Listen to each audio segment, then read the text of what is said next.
मैं राजस्थान का पाली जिला बोल रहा हूं। मैं सोजत की मेहंदी के लिए विश्व भर में विख्यात हूं। मेरे लिए सबसे गौरव की बात यह है कि कृष्ण भक्त मीराबाई का जन्म भी मेरे ही शहर मेड़ता के कुड़की गांव में राव दूधा के चौथे पुत्र रतन सिंह के यहां सन 1498 ईस्वी में मेवाड़ रियासत में हुआ। मैं व्यापारिक गतिविधियों के लिए पुराने जमाने से केंद्र रहा हूं। जोधपुर के पूर्व राज्य में बना मैं पाली शहर नक्काशीदार, सुंदर, समृद्ध जैन मंदिरों और अन्य विस्तृत स्मारकों के रूप में अपनी समृद्ध विरासत और सुंदर संस्कृति के लिए भी जाना जाता हूं। मेरा आकार एक अनियमित त्रिभुज जैसा दिखता है और मेरे ही शहर में स्थित है जैन धर्म का पंच तीर्थ स्थान, जहां इसे जैन धर्म को सबसे पवित्र माना गया है। मेरे यहां का 13 ताली डांस बहुत प्रचलित है। फोक डांस बड़े बड़े देशों यूरोप और अमेरिका जैसे देशों में भी किया जाता है। मेरे यहां के लोग व्यापार करने में सबसे आगे होते हैं। आप भारत के किसी भी कोने में चले जाओ, आपको मेरे शहर का आदमी रोजगार करता हुआ मिल जाएगा। अब मैं मेरे यहाँ के स्वादिष्ट और प्रसिद्ध पकवानों की बात करूं तो मेरे यहाँ दूध से बना गुलाब हलवा बहुत प्रसिद्ध है। इसके अलावा कचौड़ी, मिर्ची बड़ा, मारवाड़ी कुल्फी और बर्फ के गोले और मारवाड़ी अचार मेरे यहाँ के प्रसिद्ध खाने हैं। मैं एक ऐसा शहर रहा हूं जिसका संबंध महाभारत काल से रहा है। मैं राजस्थान के हनुमानगढ़ के बाद 9वां सबसे बड़ा जिला हूं। मैं मेरे पड़ोसी जिलों जोधपुर, नागौर, राजसमंद, उदयपुर, सिरोही, जालोर और बाड़मेर से सटा हुआ हूं। मुझे राजस्थान का औद्योगिक नगर भी कहा जाता है। मैं पाली शहर जयपुर से 300 किलोमीटर और जोधपुर से 70 किलोमीटर और उदयपुर से 185 किलोमीटर की दूरी पर बसा हूं।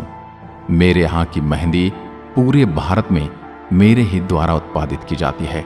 मेरे यहाँ की उम्मीद मिल राजस्थान की सबसे बड़ी मिल है, जिसे मेरे जोधपुर के महाराजा उम्मीद सिंह ने बनवाया था। मेरे पाली शहर को राजस्थान के टेक्सटाइल हब के रूप में भी जाना जाता है। मेरे यहाँ सूती कपड़ों की रंगाई, छपाई, कृषि उपकरण, पत्थर और मार्बल फिनिशिंग मेरे यहाँ के मुख्य उद्योग हैं। मेरे यहाँ की जनसंख्या की अगर बात की जाए तो मेरी कुल जनसंख्या 20,37,573 है और अगर मेरे यहाँ के जातीय समुदायों की बात करें तो यहाँ 92% हिंदू, 7% मुस्लिम और 1% अन्य समुदाय मेरे अंदर निवास करते हैं। और मेरे यहाँ की भाषा की बात करूं तो मेरे यहाँ सबसे पहले मारवाड़ी, घोड़वाड़ी, हिंदी और मेरे गांव में मेवाड़ी भाषा भी बोली जाती है। मेरे यहाँ की हाथों की कलाकारी से बने हुए कुछ ऐसे सामान मिलते हैं जिन्हें देखकर आपका खरीदने का मन अवश्य करेगा। अब मैं आपको मेरे पर्यटक स्थलों के दर्शन करवाता हूँ। रणकपुर जैन मंदिर मेरे जिले में बनाया है भव्य मंदिर जैन और हिंदू समाज की आस्था का प्रतीक है, जो मेरे रणकपुर नाम के प्रसिद्ध नगर में स्थित है। ये नगर यहाँ स्थित प्रसिद्ध रणकपुर जैन मंदिर के लिए जाना जाता है। रणकपुर जैन मंदिर माघई नदी के तट पर स्थित है, जो मेरे शहर से 91 किलोमीटर की दूरी और उदयपुर शहर से 90 किलोमीटर की दूरी पर स्थित है। मेरे इस मंदिर का निर्माण 15वीं शताब्दी में राणा कुंभा ने करवाया था। यह मंदिर भारतीय उपमहाद्वीप का सबसे शानदार वास्तुशिल्प स्मारकों में से एक है। इसके अलावा रणकपुर मंदिर जैनों के लिए पूजा का सबसे बड़ा और सबसे महत्वपूर्ण तीर्थ स्थान भी है। मेरा ये रणकपुर जैन मंदिर सभी कला और वास्तुकला के उत्कृष्ट काम के रूप में उत्कृष्ट बनाता है। इस मंदिर में कई खूबसूरत और सुंदर नक्काशीदार मूर्तियां हैं जो तुलना को कम करती हैं। यह मंदिर भारत की संस्कृति की विरासत, उसकी अनूठी वास्तुकला और अपने पिछले मास्टर कलाकारों की दृष्टि और बुद्धि के लिए गहन साक्ष्य है। यह मंदिर दृष्टि और 4 महान और भक्त तलाशने वालों के प्रयासों का एहसास है। वे आचार्य सोमा सुंडत श्री धरण शाह थे, कुंभ राणा के मंत्री राणा कुंभ स्वयं और सबसे ऊपर डेपा का दीपा वास्तुकार जिसने इस सपने को साकार करने को संभव बनाया। मेरा यह मंदिर पाली जिले के साथ साथ राजस्थान राज्य के पर्यटन स्थलों का मुख्य आकर्षण है। परशुराम महादेव मंदिर। मेरे शहर से 113 किलोमीटर की दूरी पर परशुराम महादेव मंदिर भगवान शिव को समर्पित एक गुफा मंदिर है। परशुराम महादेव मंदिर में एक आकर्षक कहानी है। ऐसा कहा जाता है कि भगवान विष्णु के अवतार परशुराम ने गुफा को अपनी कुल्हाड़ी से बनाया और यहाँ भगवान शिव की पूजा की। समुद्र तल से 3909 फीट ऊपर स्थित इस मंदिर में भगवान गणेश और भगवान शिव के स्वाभाविक रूप से बने आंकड़े हैं। आप जब भी कभी मेरे इस सुंदर पाली शहर को विजिट करें तो यहाँ दर्शन करने अवश्य पधारें। ओम बन्ना मंदिर। मेरे यहाँ ओम बन्ना मंदिर एक छोटा सा अद्भुत और विचित्र मंदिर है जो राजपूत ठाकुर ओम सिंह राठौड़ और उनकी bike 350 CC royal Enfield bullet को समर्पित है, जिसे बुलेट मंदिर भी कहा जाता है। आपको मेरी बात सुनकर अजीब लग रहा होगा, लेकिन यह सत्य है। मेरे यहाँ के स्थानीय नागरिकों के अनुसार एक बार ओम सिंह राठौड़ अपनी बाइक पर चटीला के लिए यात्रा कर रहे थे। यात्रा के दौरान बाइक पर उनका नियंत्रण खो गया और बुलेट पास के पेड़ से टकरा गई। ओम सिंह राठौड़ की मौके पर ही मृत्यु हो गई। बाद में जब पुलिस दुर्घटना का निरीक्षण करने आई तो उन्होंने बाइक को पुलिस स्टेशन में जमा कर लिया। लेकिन आश्चर्य की बात यह हुई, अगले दिन बाइक पुलिस स्टेशन से गायब हो गई। तलाश करने पर बुलेट दुर्घटना स्थल पर पाई गई। पुलिस ने फिर से बाइक थाने लाकर उस पर ताला लगा दिया और अपने ईंधन टैंक खाली कर दिए। लेकिन अगले दिन फिर बाइक पुलिस स्टेशन से गायब हो गई और दुर्घटना स्थल पर पाई गई। जब मेरे यहाँ के लोगों को इसके बारे में पता चला तो उन्होंने ओम बन्ना को समर्पित एक मंदिर बनाया और बाइक की पूजा करना शुरू कर दिया। तब से इसे बुलेट बाबा मंदिर भी कहा जाता है। ऐसा माना जाता है जो भी इस मंदिर में ओम बन्ना के आशीर्वाद प्राप्त करता है वह कभी भी अपने जीवन में घातक दुर्घटनाओं का सामना नहीं करता। लोग रोज यहाँ आते हैं और धूप की छड़ें, मिठाई, चूड़ियाँ, स्कार्फ, शराब और फूल चढ़ाते हैं। बांगड़ संग्रहालय। बांगड़ संग्रहालय मेरे शहर के पुराने बस स्टैंड पर स्थित है। इसका नाम श्री बांगड़ जूर के नाम से रखा गया है। जैसे कि बांगड़ अस्पताल, बांगड़ धर्मशाला जैसे पाली में कई अन्य इमारतें हैं। इस संग्रहालय में संरक्षित सिक्के, हथियार, कलाकृति आदि जैसे कई कलाकृतियों और पुरातत्व महत्व की अनेक वस्तुएं संग्रहित हैं, जिन्हें आप बारीकी से देख सकते हैं। यहाँ पर आप तुगलक खिलजी जैसे शासकों से संबंधित सिक्के और मेरी पुरानी संस्कृति से जुड़ी यादें महसूस कर सकते हैं। निम्बो के नाथ मंदिर। निम्बो के नाथ मंदिर मेरे शहर के फालना संद्रव मार्ग पर स्थित है और भगवान शिव को समर्पित है। किंवदंती यह है कि पांडवों की मां कुंती ने भगवान शिव की पूजा की और महादेव की पूजा करने के दौरान अपना अधिकांश समय यहाँ बिताया। ये भी कहा जाता है कि पांडवों ने इस क्षेत्र में एक नव दुर्गा मंदिर भी बनवाया था, इसलिए यह शांत मंदिर वर्ष भर में कई पर्यटकों को आकर्षित करता है। समंद झील या सरदार झील। यह झील जोधपुर से दक्षिण पूर्व की ओर लगभग 60 किलोमीटर की दूरी पर जोधपुर और मेरे रूट से थोड़ा हटकर स्थित है। सन 1933 में महाराजा उमेद सिंह द्वारा विकसित की गई यह झील सरदार समंद लेक पैलेस के पास ही स्थित है। इस झील की प्राकृतिक सुंदरता को देखते हुए इसे पक्षियों का स्वर्ग कहलाने का श्रेय प्राप्त है। इस झील की ओर स्थानीय के साथ साथ प्रवासी पक्षी भी आकर्षित होते हैं, जिन्हें यहाँ इकट्ठा होते देखकर बड़ा लुभावना दृश्य प्रतीत होता है। सरदार समंद लेक पैलेस के साथ में दिखाई देने वाली यह झील बड़ी ही शांत और निर्मल दिखाई देती है। सूर्य मंदिर। मेरे रणकपुर में स्थित सूर्य मंदिर एक बहुत ही प्रसिद्ध सूर्य मंदिर है, जो कि सूर्य नारायण मंदिर कहलाता है। पहली बार 13वीं शताब्दी में बना यह मंदिर 15वीं शताब्दी में पुनर्निर्मित करवाया गया था। इसका निर्माण नागारा स्टाइल में शोभायमान सफेद चूना पत्थर से जटिल विस्तृत कला में करवाया गया है। इस मंदिर की सुसंपन्न दीवारें इसे शानदार और विशाल रूप में स्थापत्य कला का बेमिसाल नमूना बनाते हैं। इस पवित्र स्थान में यहाँ मंदिर पूर्व की ओर मुख किए हुए है तथा चिखारा के साथ ताज पहनाया हुआ है। मंदिर से पहले एक अष्टकोणीय मंडप भी बनाया गया है। मंडप के साथ बने हुए 6 बरामदे इस मंडप की सुंदरता की ओर आगे बढ़ते हैं। जैसे आप मंदिर में पैर रखेंगे, आपको सूर्य भगवान की शानदार मूर्ति रथ पर सवार दिखाई देगी। मंदिर की दीवारों पर शानदार नक्काशी, संगत राशि में घोड़ों का विशाल समूह, खगोलीय पिंडों की आकृतियां तथा योद्धाओं की आकृतियां नजर आएंगी। इस मंदिर के पास के क्षेत्र में बने रणकपुर के जैन मंदिर के दर्शन हेतु बहुत से श्रद्धालु यहाँ आते हैं। इस मंदिर की देखरेख तथा प्रशासन उदयपुर के राजसी परिवार के ट्रस्ट द्वारा चलाया जाता है। श्री आशापुरा माता रानी मंदिर नाडोल।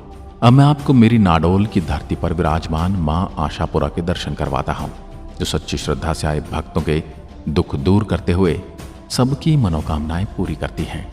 मेरी मां का यह दरबार और यहाँ के क्षेत्र मेरे चौहान शासकों की राजधानी हुआ करता था।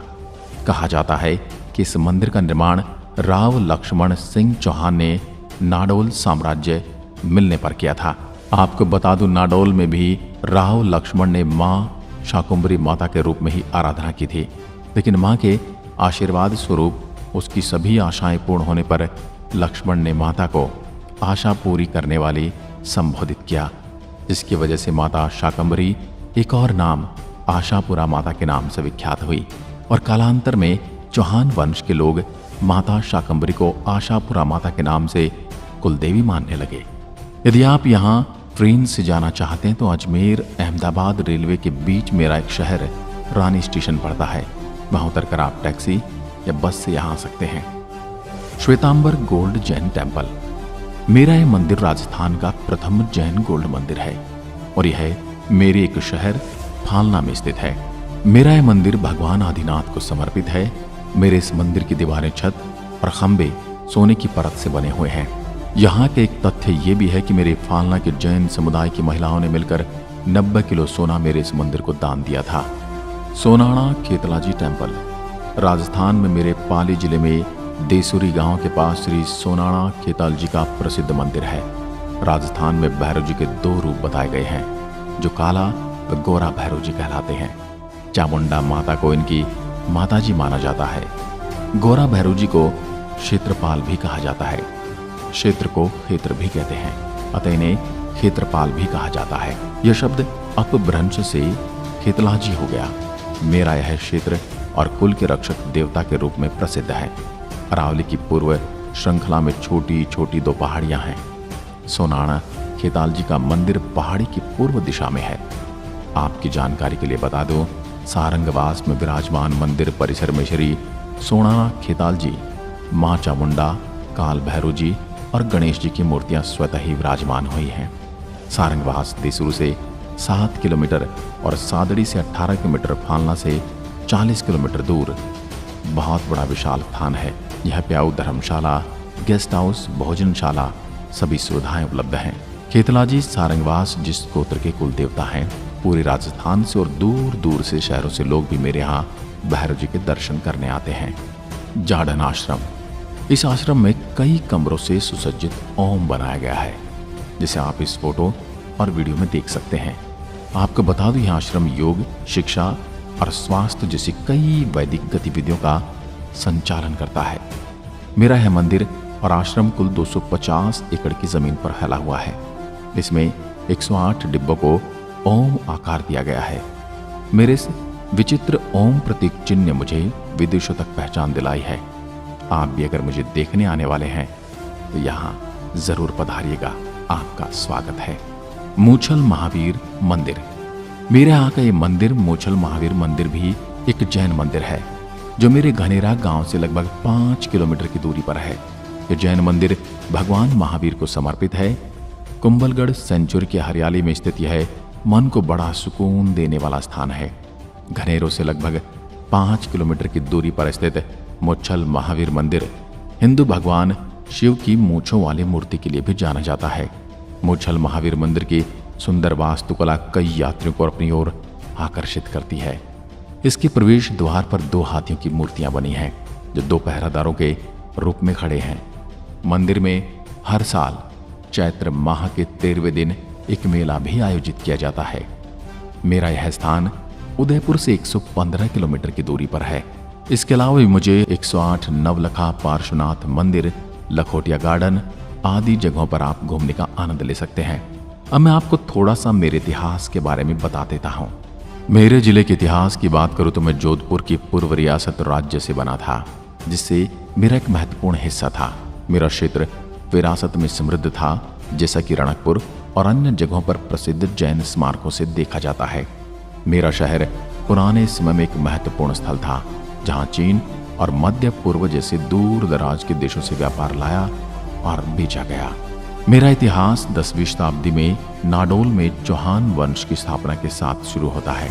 मेरा प्रभाव मेवाड़ और गुजरात के कुछ हिस्सों में महसूस किया जाता है। माना जाता है मेरे 8वें शासक अनायला ने गुजरात में सोमनाथ के पास 1025 ईस्वी में महमूद गजनी के साथ युद्ध किया था। 1197 ईस्वी में उनके एक अन्य शक्तिशाली उत्तराधिकारी जयतिवाद ने अजमेर में कुतुबुद्दीन ऐबक के खिलाफ युद्ध लड़ा था।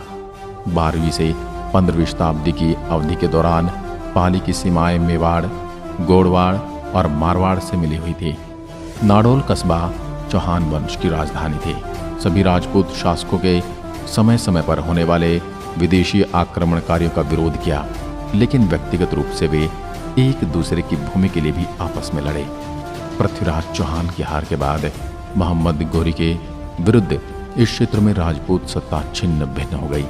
पाली का गोड़वाड़ क्षेत्र मेवाड़ के तत्कालीन यशस्वी शासक महाराणा कुंभा के अधीन हो गया। हालांकि पाली शहर, जिस पर पालीवाल ब्राह्मण शासकों का शासन था, अन्य पड़ोसी राजपूत शासकों के संरक्षण के कारण शांतिपूर्ण और प्रगतिशील बना रहा। मेरे यहाँ के पालीवाल ब्राह्मणों की आबादी अधिक होने से मुझे उनका जाति सूचक नाम पाली मिला। 1707 में औरंगजेब की मौत के साथ मुगल साम्राज्य विघटित हो गया और राजपूताना अपनी ताकत का प्रयास करने के लिए उत्तर भारत में विरासत के नए उम्मीदवारों के लिए युद्ध क्षेत्र बन गया। मालवा और गुजरात के शासक मराठा और पिंडारियों ने घुसपैठ की और पूरे दौर में विनाश और दुख फैलाया। भले ही मराठों को 1787 ईस्वी में लाल सोट की लड़ाई में भारी झटका लगा, हालांकि पूरी तरह से कुचले नहीं गए थे। राजस्थान में उनके आक्रमण 1818 ईस्वी के बाद ही रुक गए, जब जोधपुर के छतर सिंह ने अंग्रेजों के साथ संधि पर हस्ताक्षर किए। उम्मेद सिंह के उत्तराधिकारी हनुवंत सिंह ने 1949 में राज्य को ग्रेटर राजस्थान के संयुक्त राज्य में विलय कर दिया था। आपको बता दूं, मेरा कुल भौगोलिक क्षेत्र 12,387 वर्ग किलोमीटर है। तो मेरे दोस्तों, मेरे देशवासियों, आपको कैसी लगी मेरी आत्मकथा, मुझे कमेंट सेक्शन में जरूर बताइएगा। अगर मेरे द्वारा बताई गई जानकारी में कोई त्रुटि और कुछ बाकी रह गया हो तो जरूर बताइएगा। मुझे मेरी गलती का एहसास रहेगा। राम राम सा। जय हिंद, जय भारत।